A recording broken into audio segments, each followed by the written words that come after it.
Cheers, guys. Epix 911, welcome to the Tuesday, October 3rd, 2017 edition of VR News. First up in the news, bit of a double header, both involving the Sony Move controller.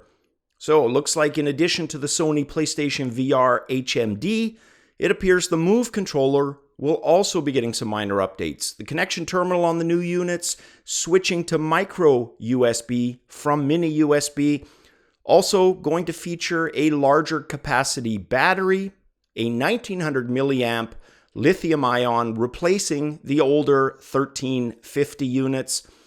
Next up, Alex of Cybus bringing this petition to my attention. It's a petition started by PlayStation VR user Brian Paul from the US via change.org.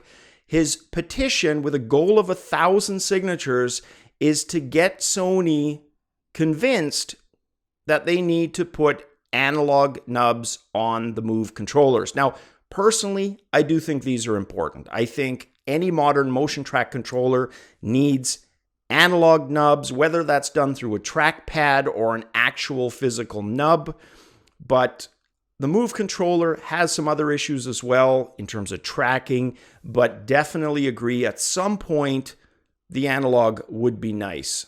At the time of me writing it down, he was just maybe 20, 30 away from the petition. Now, let's note right here, the change.org petitions usually amount to bupkis, nothing. But I like the intention, definitely a good cause. And next up, a few Microsoft-centric stories. Microsoft announcing today in the first one that they have acquired AltSpaceVR. This after it nearly shuttered up operations a couple of months ago. The official statement as follows. AltSpaceVR will stay AltSpaceVR. Microsoft is most interested in preserving the current community that uses AltSpaceVR to connect and interact with new and old friends. These first few months will focus on fostering our community and making sure AltSpaceVR remains a friendly, welcoming, and vibrant place to hang out in virtual reality. Now, Microsoft not afraid to shut down money-losing operations or operations, they lose confidence. In a perfect example, after a string of hits, Ensemble Studios, the creators behind Age of Empires, although you could argue that the third installment and several key people having left had a lot to do with that. Regardless, this is a lifeline, yes, but they are going to have to figure out how to draw a revenue flow that exceeds their expenses for long-term longevity, or Microsoft will, at some point, pull the plug again.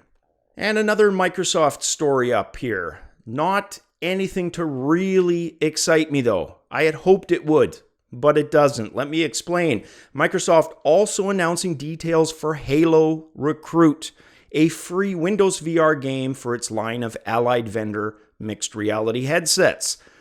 Before we get to the bad, let's start with the description. So Halo Recruit, described by Microsoft in a statement as follows. It is a light introduction to the world of Halo and some of its most iconic characters. Oh, and its weapons, and maybe a warthog. The point is, it was a chance for us to start to play with Microsoft's amazing new technology and for you to get to stand toe-to-toe with an elite. Yes, I may have whimpered a little my first time in. This statement from Microsoft's Wolfkill. What is disappointing to me, though, guys, is the length of it. Now, yes, I know the whole bit about don't judge a book by its cover and it's free and I get all of that, but guys, this is 5 minutes in length. 343 Industry developing it in conjunction with a Seattle-based VR company called Endeavor One. Now, my hope is that this is a commitment note from Microsoft and 343 that more Halo is on the way. I get the idea, get people excited, but it's a 5-minute experience. Not a lot to get excited about there, unless this leads to something down the road, which I dearly, dearly hope it does, because a full version of Halo will sell units. That's the bottom line. Halo Recruit launching October 17th. And next up in our onslaught of Microsoft news, last week we had several leaked pictures showing the existence of a Samsung HMD. Today, confirmation from Microsoft that the Samsung Odyssey we saw was in fact a real product. It's going to be priced at $499 US and spec-wise appears to clearly be aiming for the premium tier of the assorted vendor offerings. Listen to this. So it launches 3 weeks behind the other units. It's going to release on November 6th. We know about the integrated headphones. We saw those in the pictures, but here's the resolution, and quality-wise, not a slouch, offering 1440 by 1600 per eye.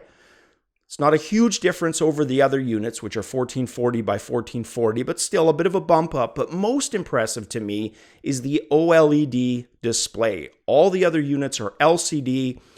If you have never seen an OLED display, about the best example I can give people is to check out the game Persona 4 on the PlayStation Vita. Check that out, just the intro. It's all you got to load up. OLED versus LCD, there is absolutely no comparison. OLED capable of providing much richer and more vibrant colors than its LCD counterpart. Lastly, the field of view on these units, slightly wider. They're going to match the Rift and Vive at 110 degree field of view rather than the 105 of the other Windows vendor units.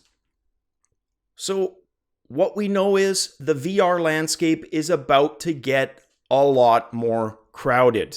And I'd said before, competition is a good thing. Absolutely.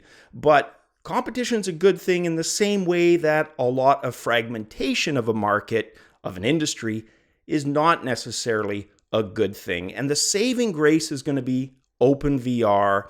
And until then, something like SteamVR, which we now have confirmation will be available for all these window units. However, not at launch. It's going to take a couple of more months. They hope to have it released by the end of the year. So if you're picking up one of these window units, at least you'll have the confidence that at some point this year, you're going to be able to run SteamVR games, which is a good thing. Well, guys, that is it for the news on this Tuesday. I hope to be releasing the new series, Topical 1, Virtual Reality A to Z, later today. Ask you guys a bit of a favor. Let me know what you think of it in terms of feedback.